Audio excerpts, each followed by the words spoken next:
अमित शाह ने पहले ही बता दिया था कि चिराग पासवान को अब बख्शा नहीं जाएगा। पीएम मोदी अमित शाह ने चिराग पासवान की मुश्किलें बढ़ा दी। चिराग पासवान की पार्टी का टूटना तय, उनके सांसद ही बगावत में। चिराग पासवान की प्रधानमंत्री मोदी से बगावत अब उन पे ही भारी पड़ने वाली है, क्योंकि अमित शाह और प्रधानमंत्री मोदी ने जो प्लान बनाया है उसमें पूरी तरह से चिराग पासवान अब फंस चुके हैं।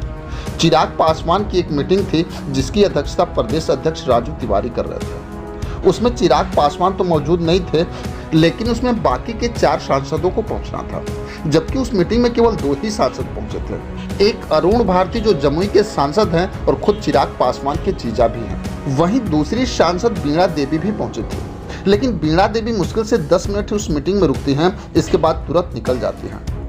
शायद आपको याद हो कि ये वही बीणा देवी है जब वो एक बार चिराग पासवान को धोखा दे चुकी है।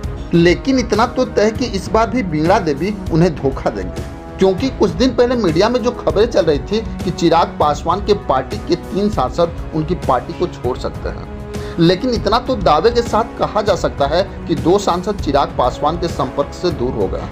वहीं अगर देखा जाए तो उस पर पार्टी को तोड़ने में स्क्रिप्ट नीतीश कुमार ने लिखा, लेकिन इस बार पार्टी को तोड़ने में स्क्रिप्ट अमित शाह लिख रहे हैं। सोशल मीडिया पर कुछ दिन पहले एक फोटो वायरल हो रहा था जिसमें अमित शाह से मिलने चिराग पासवान के चाचा पशुपति पारस पहुंचे थे। इसके बाद पशुपति पारस बिहार आए और दिनेश सिंह से मुलाकात की।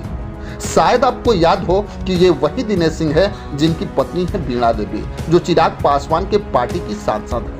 अगले बार भी बिहार के मुख्यमंत्री नीतीश कुमार इसी दिनेश सिंह के जरिए बीणा देवी को पशुपति पारस के पक्ष में लाया था। राजनीतिक सूत्र तो यहाँ तक बता रहे हैं कि पशुपति पारस दिनेश सिंह की बात अमित शाह से भी कराई है, लेकिन फर्क सिर्फ इतना होगा कि पशुपति पारस इस बार मंत्री नहीं बनेंगे, इस बार बीणा देवी हो सकता है केंद्र में मंत्री बनेंगे। वहीं अगर देखा जाए तो पशुपति पारस का बस एक मुद्दा है कि किसी तरह चिराग पासवान की पार्टी को तोड़ दिया जाए। खबरें तो यहाँ तक आ रही है कि उस मीटिंग के बाद चिराग पासवान सांसदों से संपर्क करने का प्रयास कर रहे हैं, लेकिन 2 सांसद चिराग पासवान के संपर्क से दूर हैं। कुछ दिन पहले पशुपति पारस ने एक बयान देके चिराग पासवान को संकेत दिया था, लेकिन चिराग पासवान समझ नहीं पाए। जहां लगभग 1 महीने पहले भाजपा जब पशुपति पारस को भाव नहीं दे रही थी, तो यही पशुपति पारस ने एक बयान दिया कि चिराग पासवान मेरे पुत्र के समान है। लेकिन चिराग पासवान की मीटिंग से ठीक 1 दिन पहले पशुपति पारस ने एक बयान देके राजनीतिक सरगर्मी बढ़ा दी।